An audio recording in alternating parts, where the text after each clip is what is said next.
Hey, good morning. It's Mark, Medicine with the Metals. This morning we have a guest, Keith Kurlander. Why don't I go ahead and let him introduce himself? Good morning, Keith. How are you, my friend?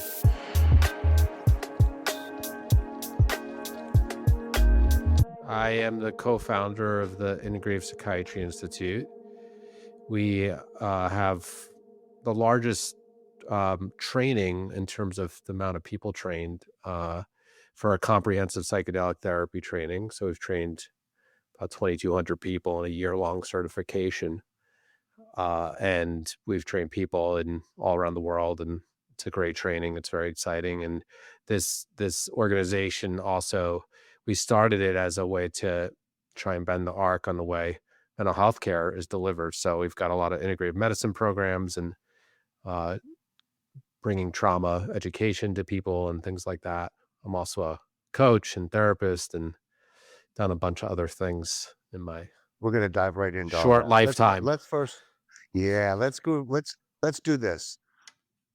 Everybody has an awakening on this path. So I dove into yours a little bit, and let's tell people how you started here. About the age of 19, huh? Yeah, I like to tell this as sort of my, beginning of my awakening. Definitely is a good term. I was 19. I did psilocybin for the first time. I was in my dorm room alone.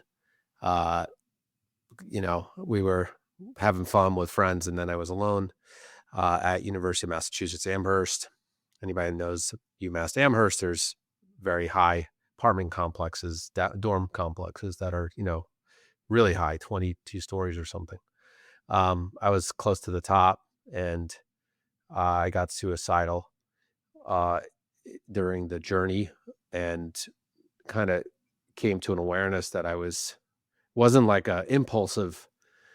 I mean, it was impulsive, but it wasn't like something was happening to me on the journey. I didn't know this at the time, but I was just feeling all the trauma and pain in my system that was always there, and got suicidal and was going to jump out the window, and had a sort of hallucination of my 5-year-old sister, who told me not to do it, and got in bed, held on, clutched onto the bed for the rest of the night, survived that. And that kicked me off on a lifelong journey of uncovering what mental health is, what mental illness is, spiritual discovery process. I started in spiritual traditions very quickly. Led me to become a therapist, to eventually founding a education company. So that's the short story. It really is short in the beginning, and then it turned out to be a long-term goal. So, you know, you're into this therapy, what I like to call aftercare, or I don't like to even call it aftercare, it's integration. Integration is the key to all these medicines. The experience itself is such a small part. And you've created kind of a therapy ecosystem. Is that kind of a good way to put it? Sure. I like that. Yeah. So what inspired you to start? What inspired this? Well, it was a combination of, I suffered from a lot of mental illness, I would say is the best term, Hmm. spiritual illness too. And went on I made my life mission basically about not only healing myself, but very quickly, by the time I was in my early 20s, I was wanting to help other people, where I felt like we could be doing this a little bit better. And so I do this because it came out of my own discoveries of things that help and things that maybe can slow us down. And it brought me to wanting to, share education. And I think that the mental health care system is, it helps in some ways, but it's also very stuck. It's very reductionistic and stuck. You think that I think the mental health care system's actually broken. So that's my layman's terms of it. I think it's absolutely broken. I think we give way too many meds to sedate people and to just keep them in a almost like a comatic state. And You mentioned a couple of times in this call already about spirituality. I think that's where it all leads to, and I think it leads to also through psychedelics a new paradigm. I always say this, through my experiences, you could always sit there with a therapist and it'd be the same story week after week. Here's your $75 to change. Once you have those psychedelic experiences, now you have something to talk about. Now you have something to gather. Now you have something to move forward with. Now you can really elevate change. Agree with this? Well, I think the mental health care system is broken. I agree with that. Uh, Hmm. I think that there's some uses in it. I mean, when you look at the last 150 years, Hmm. there we've done an okay job with severe mental illness, Hmm. keeping, people were institutionalized in settings many years ago that were really horrific. Um, there's been some advances, but it's broken in the sense that what you're saying, which is like really the go-to solution now is medication. Um, and it doesn't even work that often. I mean, it works sometimes for some people. I know people that they're stuck in a certain way, they take medication and like they bump out, they're on it for a year or two, and that was that, and they move on. And but that I wouldn't say that's even the norm. I think the norm is that um you're in a kind of you're a science lab experiment with medication and you're ups and downs and you're tweaking medications over years and you're not dealing with what's causing the actual issues in you. So, um, I think in that way it's broken. Um, and that's a problem. We're having increasing issues here in terms of mental health issues on this planet that increasing or just things are it's a strong moment to be alive. So, we need different types of help. So, I do think psychedelic therapy is a great tool. Um, it's not for everybody, but it's for many people. Could be a great tool. Could be a really transformative experience and tool. And the way it's researched is typically as a disruptor. In terms of therapy research, like it's a disruptor. It's meant to be done less than a handful of times to disrupt, the ways you're stuck and then reset some things in your brain We and jump then into go that a to little bit. So sure it's meant to be a reductor, right?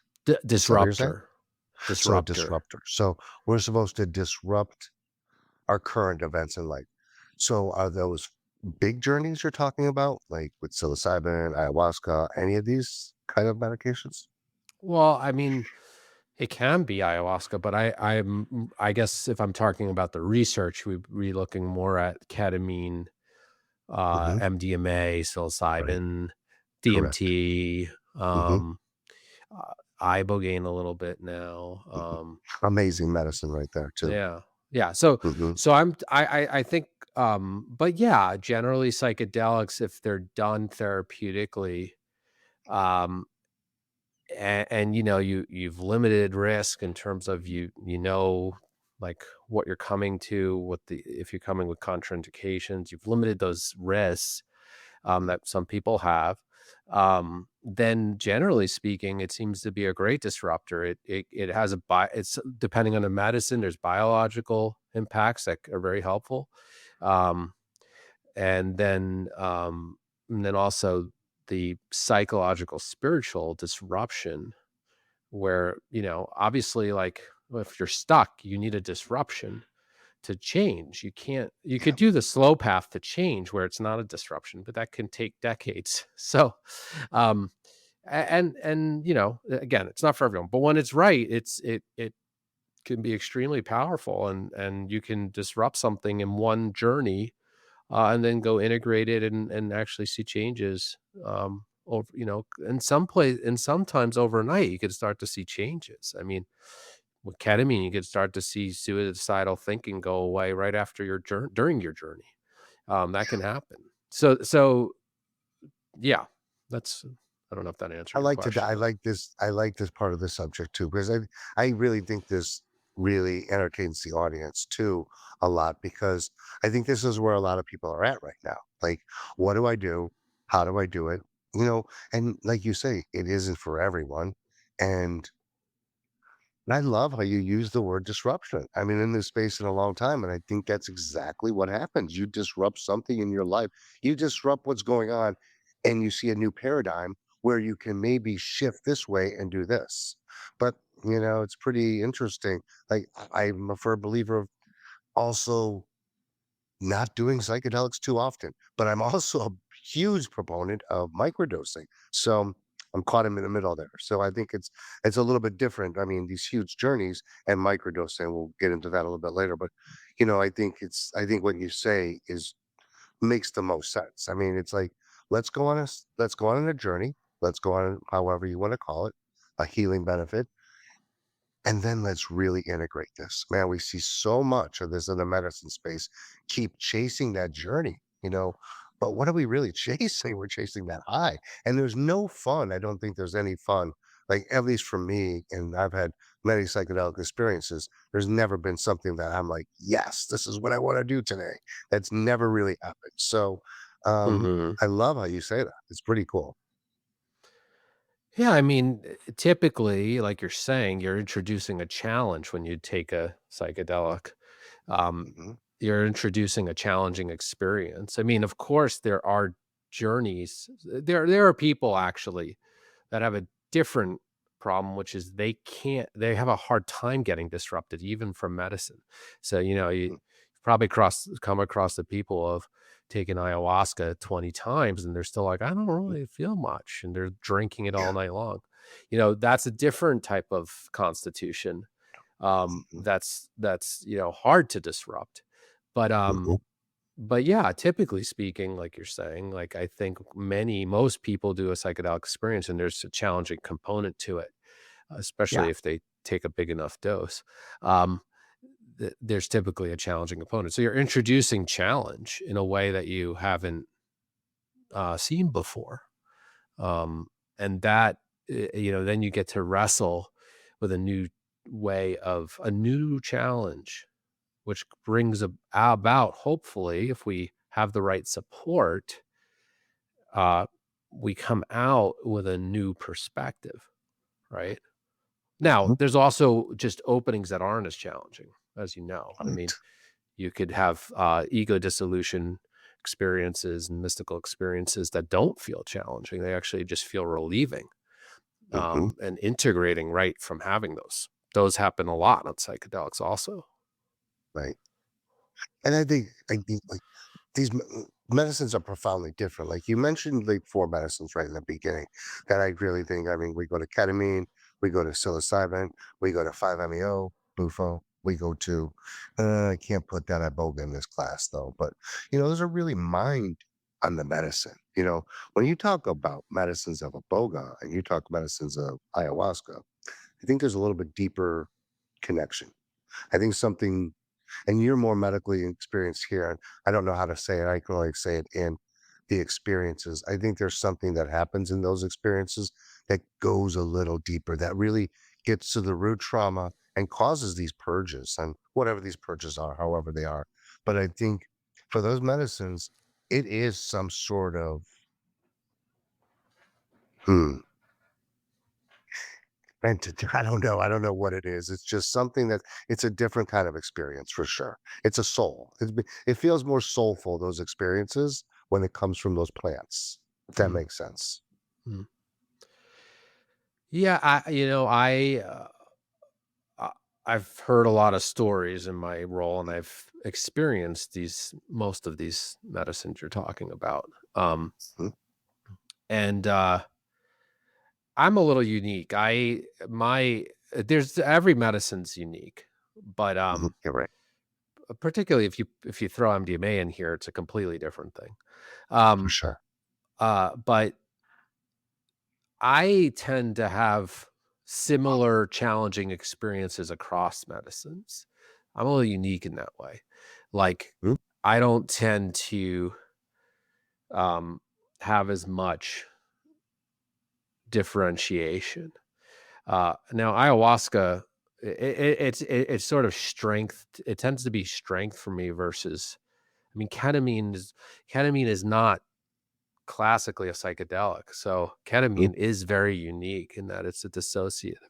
But when I started like experience when I like psilocybin um San Pedro or ayahuasca or like, I tend to just have a challenging experience. Everyone's unique and it so I c- if I wouldn't know which medicine I'm on. If I wasn't told, um, because the challenging experiences are kind of similar for me. similar. That's not Hmm. common for most people. Most people do have very sort of could differentiate the medicines experiences, I think, from people I know. Um, so yeah, but I would say ayahuasca is particularly strong in a certain way around what you're saying. It gets to the root and yeah, I've definitely had a lot of interesting mystical experiences on that um, make me very curious about how this all works. Mm, it does. More so than psilocybin, even for me.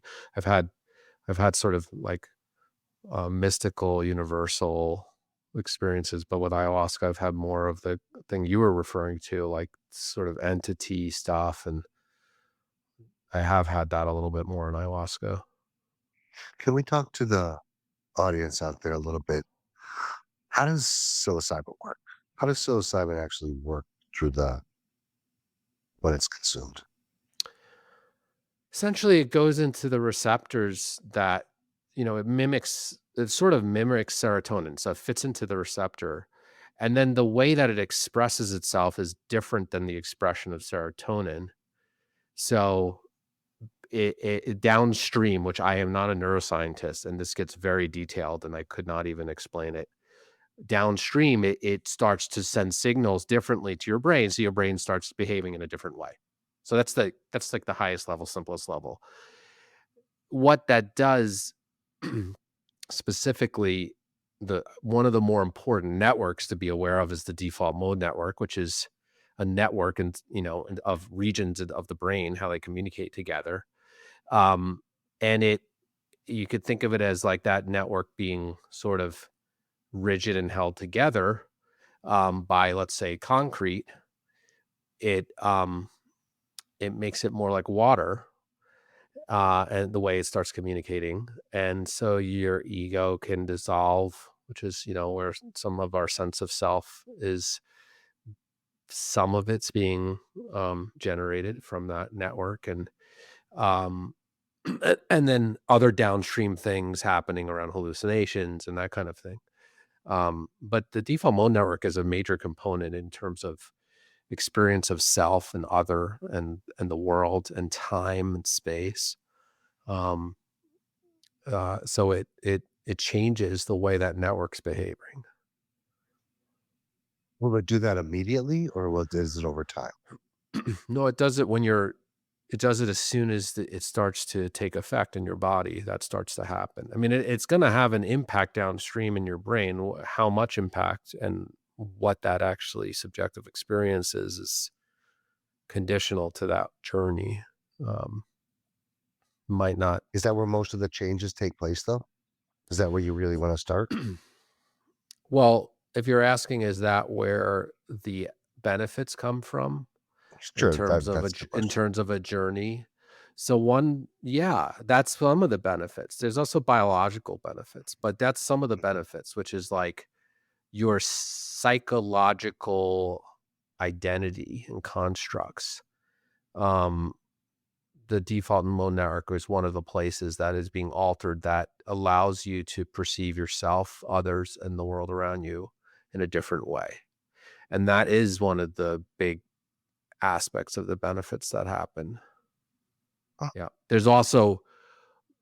Um there's also the neuroplasticity, like psilocybin um causing potentially both dendritic pruning and sprouting, but like this um, basically this way in which the brain is very changeable over time, and it starts to sort of maybe help remove some connectivity that we don't need any longer and form new connectivity. And it does. I think I think that's what people are looking for. I think, I think we've always been told that our brain doesn't grow and our brain stops producing. I mean, it never does, really. I mean, these medicines really do what you just said they do. They kind of, I don't want to put words in your mouth. Do they create new neural pathways? Are they opening up the 2A receptor? Yeah, I think it's fair to say that new neural pathways are being created. I think that's fair. I mean, new neural pathways are being created all the time. Or So yes, maybe I think it's what we're fair to using say them that right. there are new neural pathways coming out of the experience for sure. I think that's fair. I like to understand this more too, because like if we're creating new neural pathways and our thought processes are positive, aren't those new neural pathways going to be more positive? Or am I getting too deep? Uh, well, I wouldn't be the person to be able to get really geeky on that to answer it. Yeah. But what I would say is that um, sustaining um, new ways of thinking is hard, even after a psychedelic experience.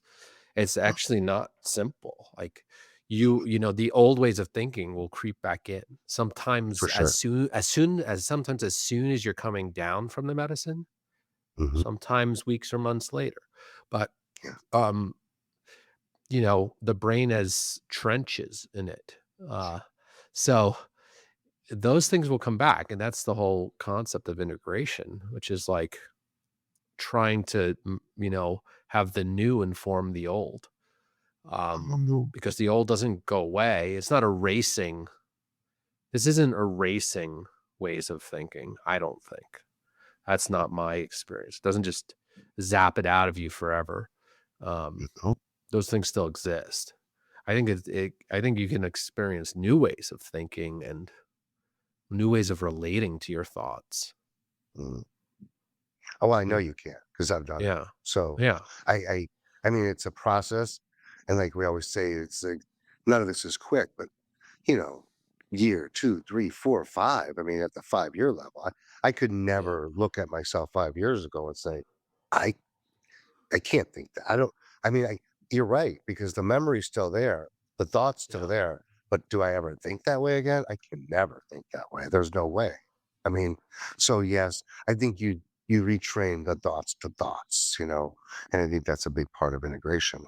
I mean, Mhm. one of the best medicines that I've ever done was Iboga. So, like, I mean, Iboga is kind of a one and done medicine, 2 or 3 times. I mean, that's a medicine. I really, even after 2 years, have a really difficult time. Like, what really happened to me?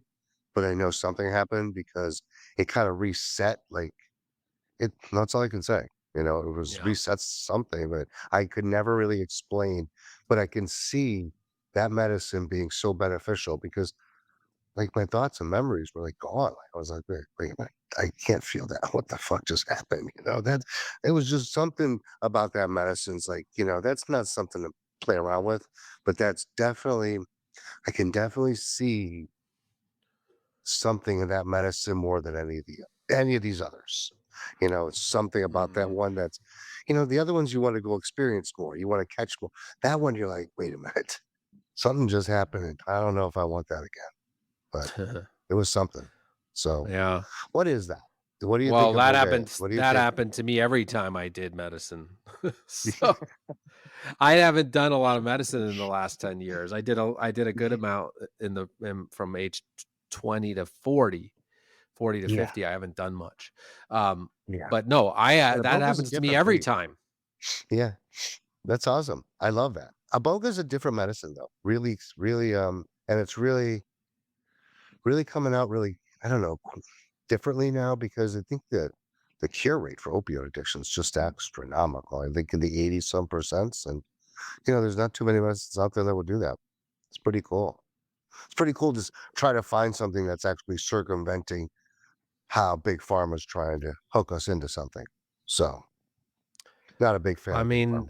Oh, the opioid crisis is obviously very sad and scary, and Mhm, um, it's clearly the modern one of the modern addictions of choice.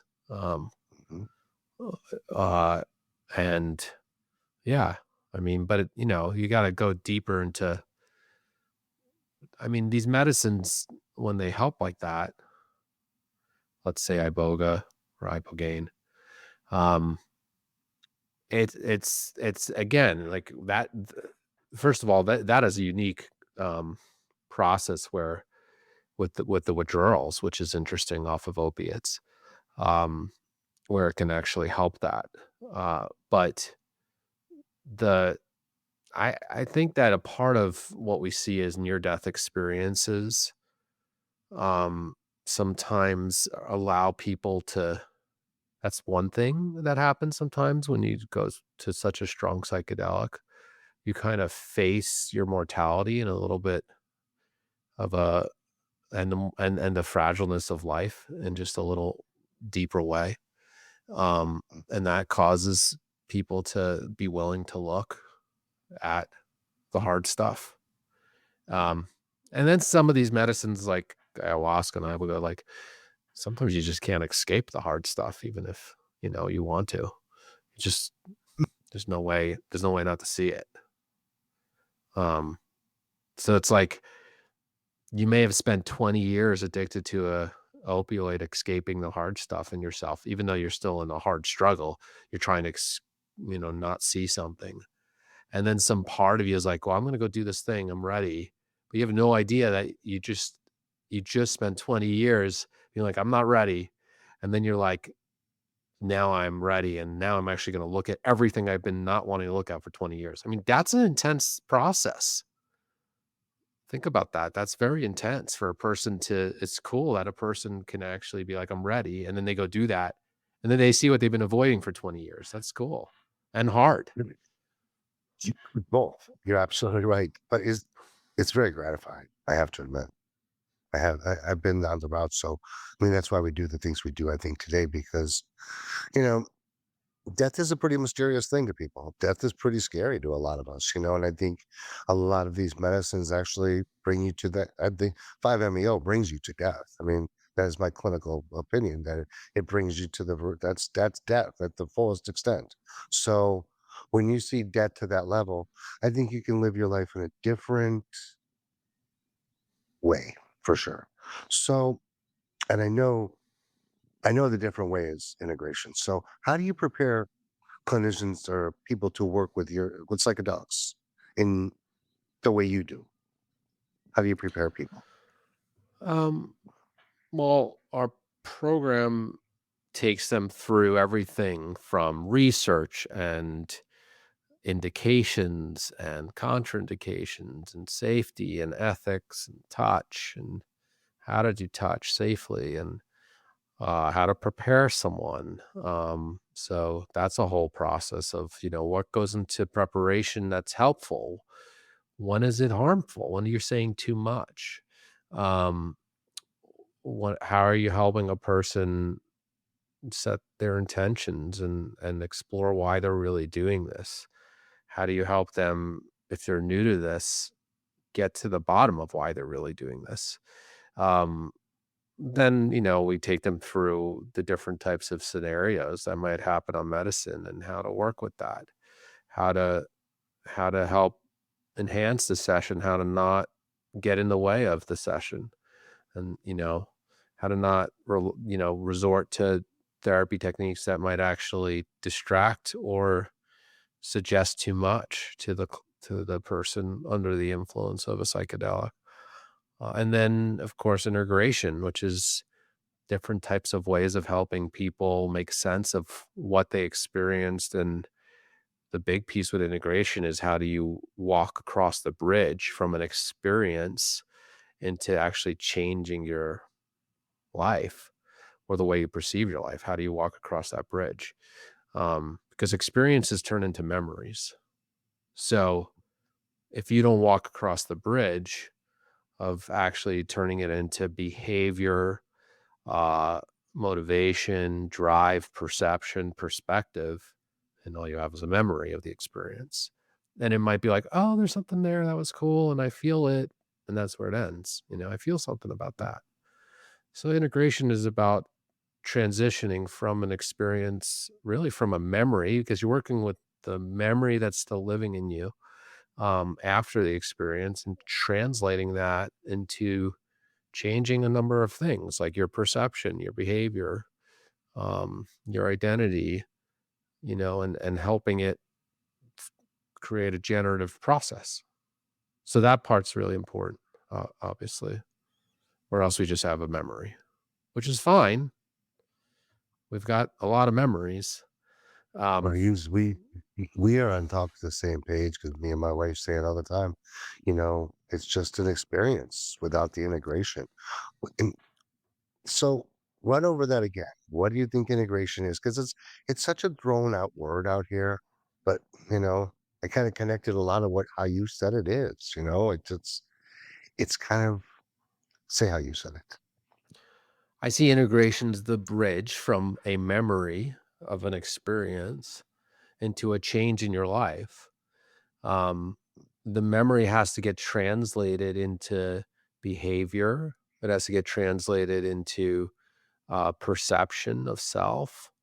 It has to get translated, into drive, meaning that like you're driven through a day to do things, or you wouldn't do anything, Of right? course. So that drive comes from multiple places. One is from survival, but the other is from values. So you want to translate the experience to help inform your values.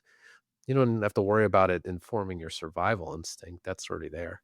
Everyone has that. For sure. So, But that um, drive is really there strong in the beginning after an experience. I mean, it can be. that was my biggest thing. It's really strong. And, you know, because you're right, it is just memories. It is memories. It could be, I mean, some memories don't even make sense. So, but the drive is there. You need to keep that drive going. And if you keep that drive going, man, the changes that could take place are just phenomenal. Yeah, and I think that the thing that you have to be very aware of is you can also um you can rebound into actually amplifying old behaviors that weren't serving you very well, or amplifying old ways of thinking without good integration. That can happen. So like because you're going up a little, even though psychedelics can be a very challenging experience, Yep. just the way you're messing with brain chemistry, like you're there's part of it is going up, so you got to come down, right? So because you're leaving your baseline of reality to go Mhm. into an alternate reality, and you have to come back to baseline reality. And so sometimes you could come back fast and hard Mhm. without good integration, and you can end up actually having sort of it look like rebound effect of like, well, now I'm like doing more of this thing I don't want to be doing. And so I think this is integration. Integration is like, how do we land the plane softly? How do we do the soft landing? Um, Slowly coming from down from that experience to a new experience that we start to shape and change a little, and enough that it was like, okay, that was a major had a major impact in my life. That really changed me in some way, That's hopefully down the road, you're saying that was one of the most positive experiences of my life. Hopefully you're saying that. Some people might be saying it was one of the most negative experiences of my life, and they need more integration if that's what they're saying. Mhm. Because I don't see that we so need much. integration around anything we're Mm, saying is a negative for experience. sure. Hmm. For sure. You know, it's something that's Mhm. the biggest key that's I think missing on this whole psychedelic. I don't want to call it a revolution because it's always been here. We just took it away for a while. So, that's something about these medicines. They've been here forever. They've been here since the beginning of time, most of the time, like most of our stories and biblical readings and so on and so forth, and been done through these psychedelic revolutions or these psychedelic journeys or whatever one you want to call them. But, you know, I think clinical wise, we stopped studying them in the 60s, and we really did ourselves a huge injustice by doing that. And, what we did it for, but they're back now. And I think they're back with such a different reverence because you have all kinds of people now looking at psychedelics. Okay. It's not like that. We're going to jump off the building. People don't believe that no more because it doesn't happen.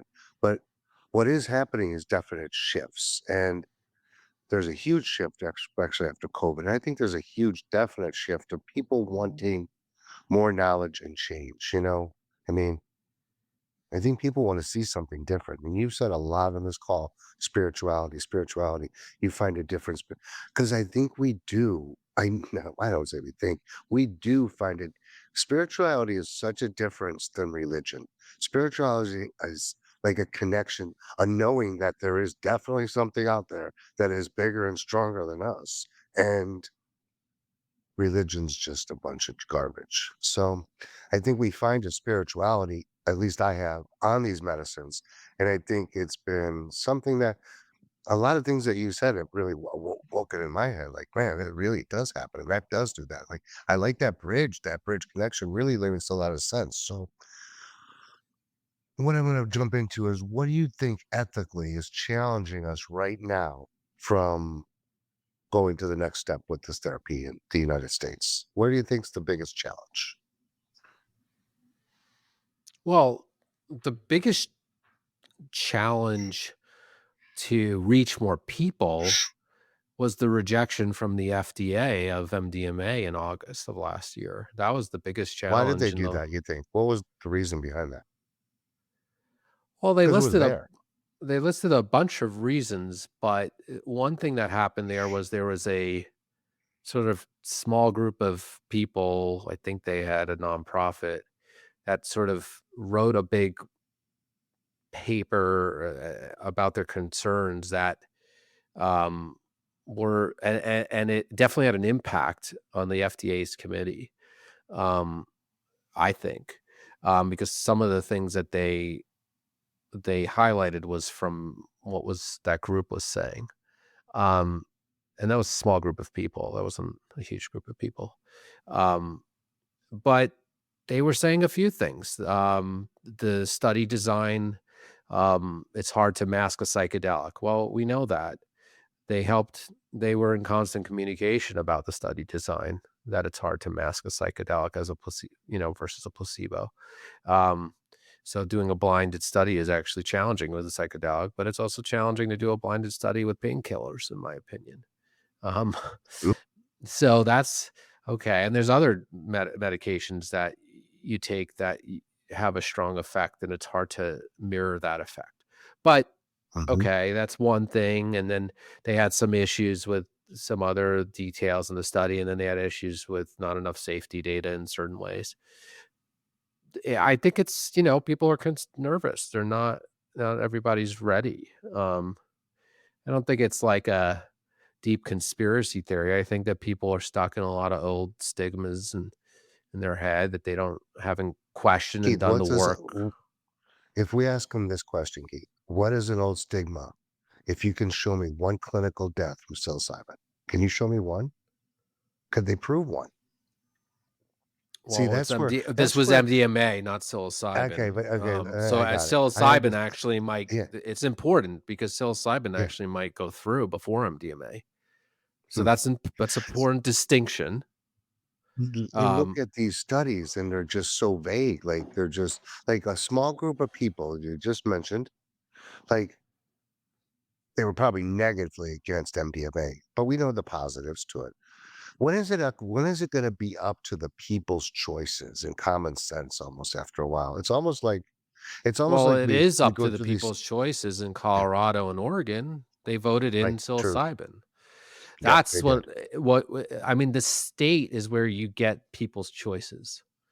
Yeah, I guess you're Right, right. versus the federal. So, Yeah. at the state level, it is up to people's choices through voting, and that's why we have psilocybin in 2 states now, and we've got them more than 2 states. I mean, you've got other states with Iowa and New Mexico, and I mean, we're gonna see a lot of states with psilocybin, I think. Um, So you think psilocybin's gonna be I mean, it ju you think MDMA was that way because of the Hmm. The the more medicinal factor of it, or Well, I think the you have more to look at the history. I mean, MDMA is a more recent drug that moved to Schedule 1 in the early 80s. More recent, I mean, the other ones weren't that far behind. But it sort of had this, there was this big reaction in the early 80s to mid 80s with MDMA and the rave scenes. And um, so there was a lot of like media there, painting, pictures on MDMA. And some of that MDMA wasn't even MDMA. It was, mhm, ecstasy. It was a mix of other stuff. mhm. Um, and then there's concerns when trying to shift a cultural view on something. And Mm. but it doesn't mean it's not going to happen. I mean, we might see MDMA approved in the next 2 years. um My concern is this: 1,000 people die from Vicodin every day, but it's still approved. My concern is you try to get off Klonopin, you'll die. I mean, to try to get off, it's just that's my concern. So, how is natural? How is natural? Almost every Schedule One plant, almost every plant is a Schedule One. It's like, how does this even happen? It's like, what do we do? Where do we just make this whole switch? And it's so convoluted because I've never seen anybody die from cannabis, but we still, we, we, we made this the most evil drug there ever was. But now look at the flip of the switch. I think it's more of a common sense thing, and I love the science behind everything. And I love this. And I think that's what a lot of people respect. But, I look at just 8 years of being in this space, and I see hundreds of thousands of people get well. Okay. I see them get well underground. And, I don't see too many get sick or die. And I look at those studies and I say, why aren't they studying that? And maybe I'm kind of like out here and out there, but I mean, it's just common sense to me. It's like, okay, nobody's dying, but you're dying on this. It's bizarre to me. But, that's why I think we do the things we do, because I think at the end of the day, I think the underground here is probably going to be stronger than the government controlled. Do you agree or not? I mean, it's already becoming stronger. well, it always has. Well, right now it's Schedule 1, so it's all underground. So, Right. other That's than true. ketamine other Keep than you getting me at ketamine every game. Yeah. so, Right. You I are. mean, Yeah. that's what it is right now, is Yeah. underground. Other True. than True. ketamine, right? Hmm. Ketamine, can be prescribed, but, um, it's still also being done underground in some places. But I mean, other than Colorado and some countries like Amsterdam, and like, it is all underground.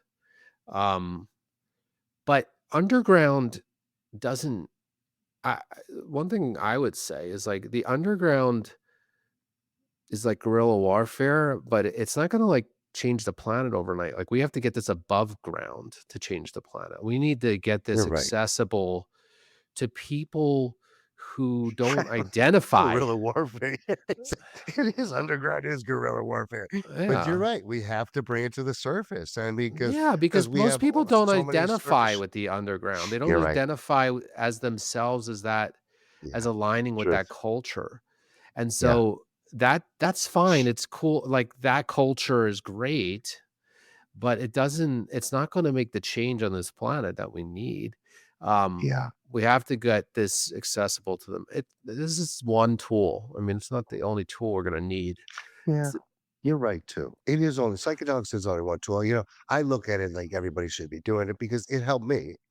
Something helped me, something helped this person. I see the benefits, but I also see the dangers in it.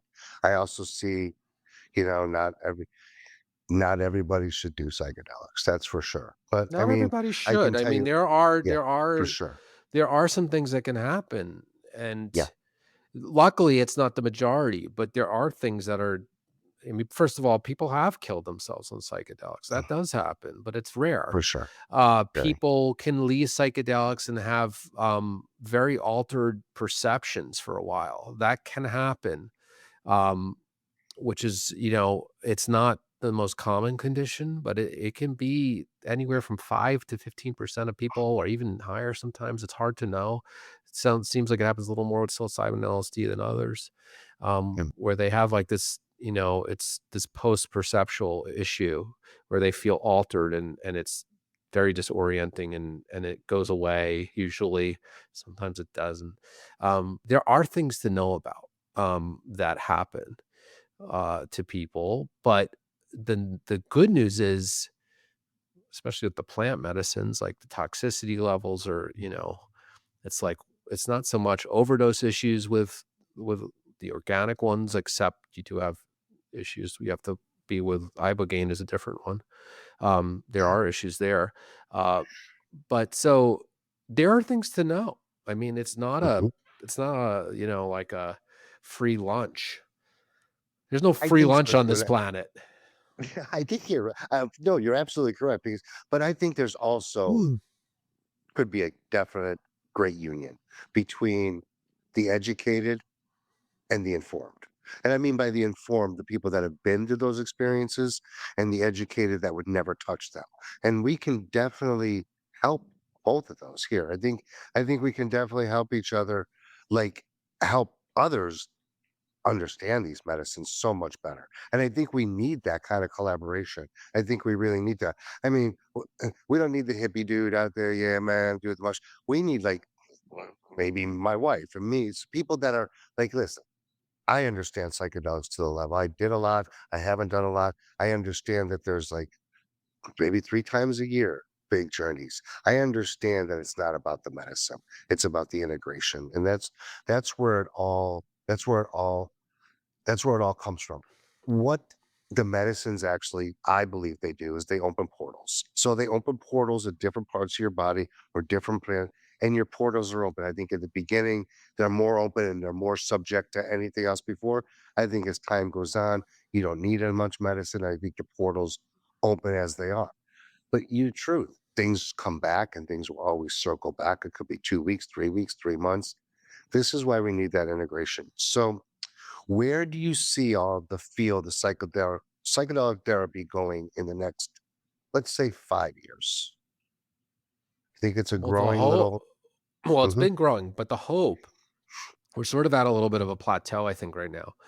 The hope is Sure. that in 3 years from now, the hope is we get an FDA approval on psilocybin, hopefully a return to MDMA, we get an approval on that. That would be the Mhm. hope.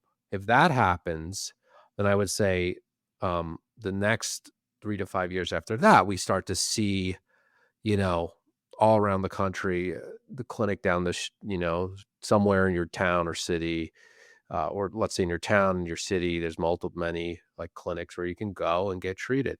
Uh, that's the that would be the hopeful, uh, 5 year 5 to 10-year, thing, and I would say there's a good possibility. There's a lot of different angles that this could get through in terms of different studies right now. We've got multiple psilocybin, studies that could get through, like different biotech. We've got the MDMA. Hopefully, they figure out how to get that back. You're It's gonna be on probably that band. that's I can probably see another that. study. Yeah, And for sure. then, after that, you've got an LSD study that will maybe see LSD by 2029 if it holds. Again, with most the studies actually don't make it through the FDA, not just psychedelics. So there's some hope here. Um, and then you've got other things in phase two stuff like 5-MeO, and you've got eventually an ibogaine thing coming up. So um 10 years from now, maybe we're in a conversation like, holy cow, we've got medicines that are federally approved for use now, medical use across the country. And you'll see a lot of other countries follow. If we get those through, we'll see a lot of the countries follow because there's many countries that sort of follow our approvals. What what three beautiful medicines to have approved right there? I mean, psilocybin, 5-MeO, and iboga. Or ibogaine. You can never really get iboga, but those three would be. He was just wonder how you would do the 5 MEL. That would be pretty interesting. But the other 2 I can almost see as basic you can maybe sit at home, like, at home. A lot of these, like, psilocybin especially, I think is like, if you could teach somebody, a lot of this stuff can be done at home, Some of this stuff can be. I just couldn't understand you doing a 5 MEO experience at home by yourself. There's some Well, medicines that are just these too FDA spiritual for me. approvals will not be at home. Um, Yeah, they'll I be in don't clinical. think I think they'll be in a setting somewhere. I don't at least for a long time. Ketamine is different because ketamine you can get prescribed to um you and in your home. Mhm. Yeah. And the only reason that that is actually that way is because it's generic ketamine that's been around for 30 years more for other reasons that then we discovered were good for mental health. And so because it's because of the way that particular medicine um, it doesn't have extra safety precautions, so people can actually prescribe it through compounding pharmacies, and you can get it to your home. But like the ketamine that actually went through the FDA trials for mental health recently, the nose spray, that you can't do in your home actually. So it's funny. You actually have to be in a clinic setting. So I think it'll be more like that. Well, there's a big difference between an injection and taking a lozenge.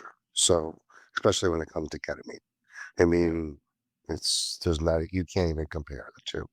So, I think injections is the only way to go when it comes to ketamine, but that's I've seen the profound changes with people with injections. So, it's like profound, like after the first dose, like 4 big injections of ketamine.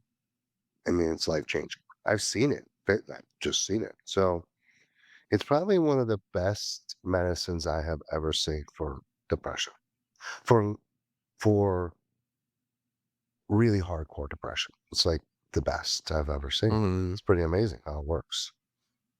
Pretty yeah, I amazing. mean, something like 70% of people will have a 50% reduction in their symptoms like Mhm. overnight. Um, you don't see those rates with most things. You don't see them with anything. Really, So, there's nothing that yeah. does that. It's But that pretty was mostly studied, those numbers are mostly I mean, I it's probably similar with IM with injections, but we don't have a lot of studies to know, but that's mostly IV studies, but it's probably similar with IM would be my guess. And then there's some studies and then sublingual even less studies and the bioavailability is way lower. So that's why you're saying it's so different. The bioavailability is so much lower. yeah. I'm really fascinated about this whole space. I think it's like well needed, I mean, mental health has been like wait a minute, we're stigmatized in mental health years ago. We couldn't even talk mental health. Oh, what stay away from that. But it's part of our wholeness. If we don't have mental health, do we have anything left? I mean, we have to have our mental clarity to be physically embodied. So I like the way I think there's a big shift happening. I mean, I really feel a big shift happening to mental clarity, mental health, people wanting to understand their mental. I can believe stuff beyond that. I think things come from lineages, things come from DNAs, but I'm no scientist, but I believe a lot different than other people believe. So I just have my beliefs, and I think there's a big shift and a big change to mental clarity, and I hope psychedelics play a part in it, which I know they will. And I'm glad to have been introduced to you. You're a pretty knowledgeable guy. So why don't we talk about before we end here? Why don't we talk about what you do in your clinic and tell the audience a little bit about that? Our current clinic is actually not open to the public right now. We're only we had a public facing clinic open for many years. So we saw thousands of patients. Our clinic right now is actually not open to the public. It's a teaching site now. Um, our institute is the main thing that's going on, and um, check that out at psychiatryinstitute.com. It's a lot of education, and there's a podcast there to check out, the Higher Practice Podcast. We talk about psychedelics and all things mental health. Um, so that's the best place to go to see what we're up to, what I'm up to. You hopeful for the future here? That's a good question. Am I hopeful for the future? You mean in a very broad way, brushstroke way? Am I Yeah, hopeful for the future? yeah, Um, well, you have a few more minutes. yeah, sure. Well, I think we're at a very critical point right now in human history because of technology. So, prior to now, we prior to now, now being, let's say, 50 years, 100 years, um, we couldn't have eradicated ourselves. We couldn't, there was a lot of problems on the planet that we were struggling with, but our biggest issues were environmental in terms of eradicating ourselves off the planet. But we're at a now in a moment in history with technology where we could really cause a problem. Um, Environmental problems, social problems. Um, we could eradicate ourselves with weapons. We could eradicate ourselves with not being careful with artificial intelligence. Oh, Um, so, and then we could, hurt the environment in a way where we could really, really screw up the planet for some period of time that is meaningful to us. Um, it would course correct itself after us.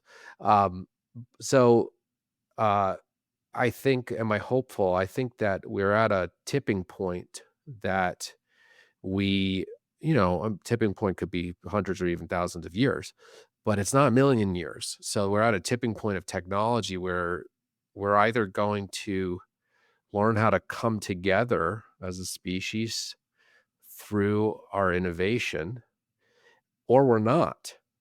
And that, I don't think that's clear yet.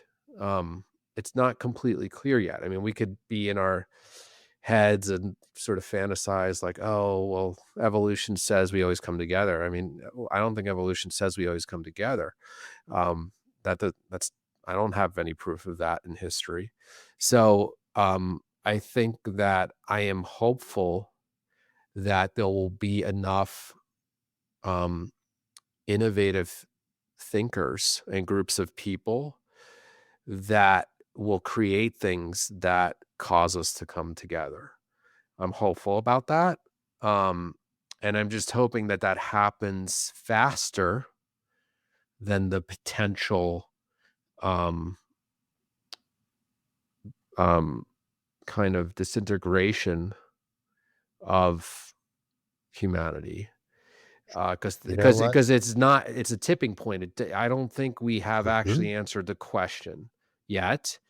But I'm mostly hopeful that I think we're gonna figure it out because I think that it doesn't take that much technology to solve some problems of what's dividing us. I think Mhm. actually that there's gonna be some technology that can really help. The biggest problem is an internal problem. I mean, at the end of the day, the Mm, biggest problem is how we perceive each other. So absolutely. um, that problem might get solved much quicker than we think in terms of technology to solve that problem. Psychedelics are still a very primitive version to solve that problem. They're a, it's like, it's a it's a it's a hammer. It's not a Mm, laser. So we will get to laser. The question is how quickly will we get to some laser interventions in the next 100 to 300 years? I think we probably will.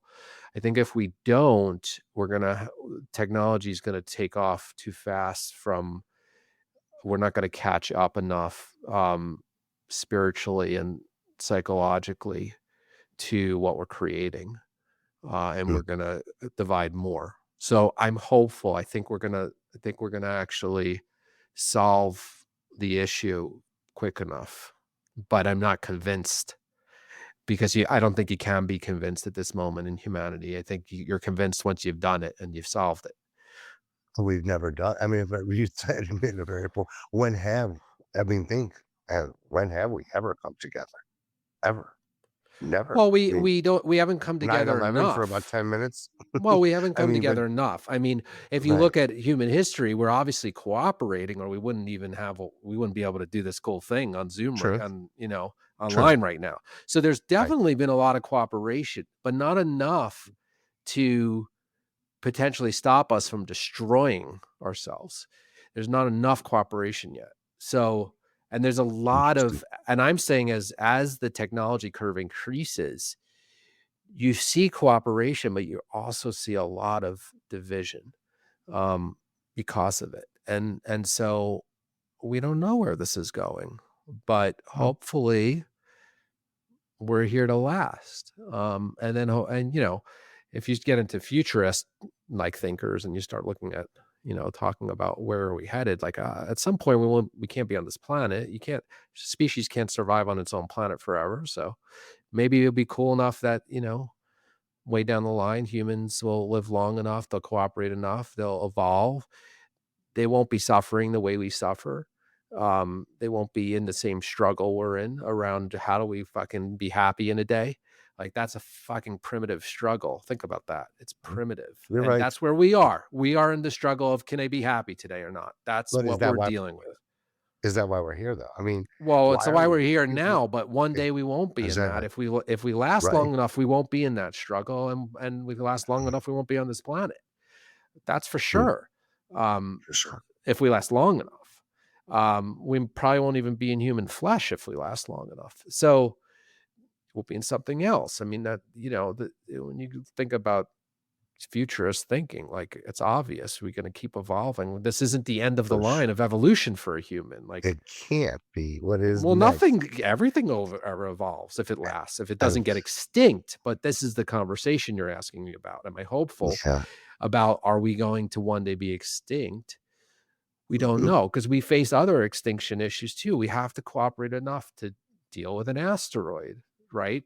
It has happened on this planet before that if it would have Mhm. hit now, we would be fucked the way it hit the Mhm. dinosaurs. So we have to cooperate enough over time to solve these problems, right? If we want to survive this thing. And then the biggest thing we have to solve right now is how do we just cooperate better? How do we get along better? And that my whole work has been you start with yourself because we don't have the technology to just hand it out to the masses. So my whole journey is like you got to just start with yourself. That's that right now, evolutionarily, like I'm going to focus on that. That's our best tool is yourself.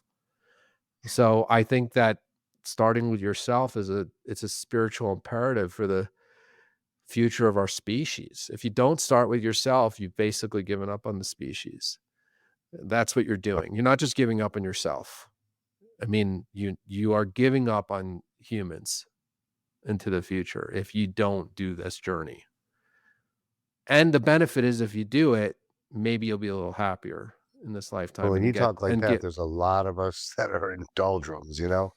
yeah, That's pretty scary thinking. Yeah. there Pretty is, scary but thinking when you think but like but that. if you take it on, Yeah. not okay, great. Now you're committing to actually preserving this species. Hopefully, you're adding your little cent in there of I'm going to do my work, but you're also hopefully going to get to a place of gratitude more and wholeness that you actually get to have this cool experience, be a little richer. That you get to have that, and that experience is that's a miracle that experience It to really go is. through life. And if you can take it in and have Mhm. be grateful and really receive it, I mean, that's a miracle. Now you're getting to witness the universe, Mm. and the universe gets to witness you. And that's a miracle. That gave me chills because you're right. That's very I think that's where humans, like, if we get there, that's there, you know? I don't wanna get to that Buddha stuff. I like that, what you just said. That's a perfect living. That's it. That's life. Because Yeah. AI is pretty scary. AI is really scary, and it's here, and it's Well, a it lot of comes people with are some just real blinded by it. dangers, but Horrible, but it dangerous. comes with but the thing is, I'm not I'm not, I believe in transcend and include developmentally throughout history. So like I'm not in the mindset of like, well, it would just be better to, be a caveman. Like that's a more spiritual experience and it's less struggle. Like I'm not in that perspective, but I am in the perspective that we as you transcend and include and you get into innovation technology, you introduce a lot of struggle that you now have to transcend through. And so I believe technology will be our answer. It's going to be technology is just innovation. So technology will Mhm, of be our answer. I mean, medicine is technology. It's a form of technology. course. So I believe technology will be our answer for sure if we can live long enough to discover those technologies. Um, and then, that will change culture, it will change worldviews. It will change old worldviews that are fundamentalist that, you know, won't allow, don't allow us to come together if you're not in the in group, and those will go away over time. But this is going to be a road to get there. And there will be struggle and there will be fighting along the way. And that's where we are. We're still a species that it will be killing each other. Hopefully, we don't kill all of us. Hopefully we don't. Yeah, Great but conversation I today, think we'll get Gito. there. I think we will I'm too. I feel hopeful. we will. I feel there'll be some of us that will get there. I'm hopeful. In the end, it's sort of like, well, okay, whatever happens, happens. I mean, we're not going to know the difference, but Never. um, but we get to experience this right now, and that's the gift. So, and this isn't the only place this is happening. So, I mean, you talk to any really fucking smart astrophysicist, they're going to tell you it's really unlikely this is the only place this is happening. This is If you happening in look at this, many, many places in the universe. look at the sky any time of the night. Where, I mean, what happened? This isn't us. There's so I much mean, more. there's so many places that civilization has happened. That seems really Hmm. clear. I mean, Doesn't there's it? there's trillions of solar systems. I mean, there's billions of solar systems in our galaxy, hundreds of billions. So, there's trillions times hundreds of billions, and then the amount of chances isn't that high, but it's pretty close. So, yes, it's happening elsewhere, and yes, it's happened and all this, but here we are thinking we're the only thing that exists. Like that's Exactly. it's a very Can't you limited wait to see it? worldview. It's a very limited I don't know if worldview. we'll very so limited. And Keith, if we are the only thing that exists, like that is pretty radical too. even more remarkable. That's even that would That's even be way so bizarre, crazier. be bizarre. Yeah, That way would be crazy. way crazier than this. Yeah, This hasn't that than this has happened a billion times. Like way yeah, crazier would be this is the only time it's happened ever yeah, anywhere. Yeah. yeah. Wait till they let the UFOs out. They're gonna let them out soon. Yeah. Everything's a cycle, man. Everything's a cycle. Keith, it was great talking to you today. Cool. Had a nice conversation. We'll Yeah. talk soon. Thanks. Thanks. Ciao. Stay on though, okay? Ciao.